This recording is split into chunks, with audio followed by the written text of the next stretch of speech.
Welcome back, ladies and gentlemen, to Canadian Football Central, CFL content for the fans, by the fans. And we got another rider signing as Jack Coan, the fourth-string quarterback of the Saskatchewan Roughriders, probably going to be getting a bigger role, re-signs with the Riders for the 2026 season. Appears to be a bit of a one-year deal. So Jack Coan, 2 seasons in the CFL. He's been with the Riders for both of them. Although has a very decorated career kind of leading up to that, because if you look at his time in college football, played with Wisconsin from 2017 through 2020, played with the Badgers down there, and then his last year plays for a 10-2 Notre Dame Fighting Irish. He is the starting quarterback of that team, 25 touchdowns, 7 interceptions. Goes to the NFL, plays for the Indianapolis Colts, doesn't play a single game there, so I imagine probably on the practice roster, that sort of thing, before starting 7 out of 8 games for the San Antonio Brahmas of the XFL, where he goes 6-6, 6 touchdowns, 6 interceptions, before coming to the CFL, and kind of took a little bit of didn't get really much of a role this year, got a little bit as he had 5 games played. This was when Trevor Harris went down, I believe, and he kind of makes his way into the depth chart. And so just because your current 1, 2, 3 that they had this past year, they had Trevor Harris, they had Jake Mayer, and then Tommy Stevens was that short yardage guy they had in there that Farhan has a big issue with. But Jack Coan gets into the rotation, and I imagine he's going to get a bit of a bigger role as the Riders have still not re-signed Jake Mayer.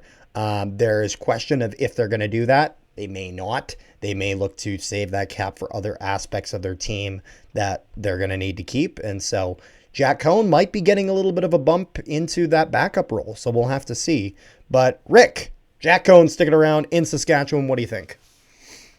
So just to clarify a few things, it's going to be interesting because I'm trying to think of, because if Coan becomes the 3rd string quarterback, I don't remember what Tommy Stevens' arm was like when he was with Calgary.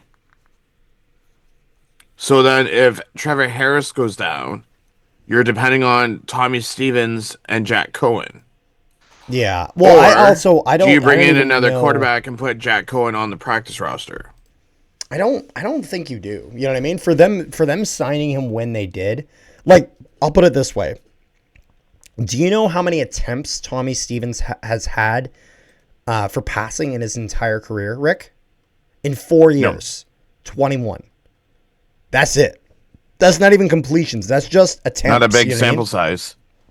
It's such a tiny sample size because teams really see him as that 3rd string short yardage guy, which there's nothing wrong with, and to be fair, he's better than anyone at it. You know what I mean?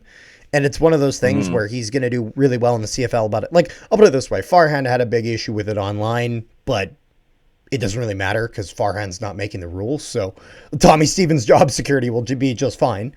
But with Jack Coan, I think this makes sense to keep him around, especially if they decide that Jake Mayer is going to go elsewhere. He's a former starter they had as a backup. And it was one of those things where, as far as backups go, he's a pretty expensive one, if you got to imagine. You know what I mean? And so giving an opportunity to a guy with a resume like Jack Coan makes a lot of sense. As again, if you look at his time, especially that season with Notre Dame, where he goes 65.5%, over 3,000 passing yards, 25 touchdowns, 7 interceptions.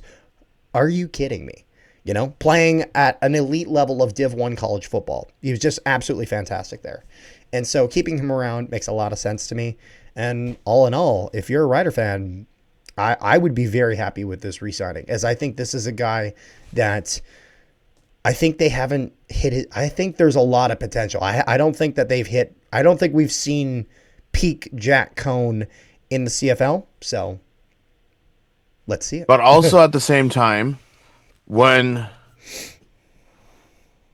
as I like to say, the fathers of the CFL, and when I say the fathers, I'm talking about Harris, Caleros, and Mitchell retire. You know, the next group of quarterbacks got to come from somewhere. Yeah, and it's one of those things where that type of background are the guys that have ended up being starters in this league. You know what I mean? And it's one of those things. He's 27 years old. As far as quarterbacks go, that's young. There's a lot of time to get a lot more out of him. And so, but how do you do that, Rick? You got to test the waters. You gotta kind of at some point you got to throw him in the water and see if he sinks or swims. You know what I mean? And I think Saskatchewan is prepared to give him that chance. And I'm excited to see what he does with it, and I wouldn't be surprised if he makes the most of it. So I think that's pretty much all we got. Thank you guys so much for tuning into this video. Make sure you guys leave a like, share it around, and subscribe if you haven't already. Also, if you guys haven't, make sure you guys join our Discord. Link in the description below to our Discord, where we discuss all things CFL, NHL, all sorts of sports stuff. So make sure you guys go there and keep the conversation going. Thank you guys so much for tuning into this video. And before we end it up, Rick?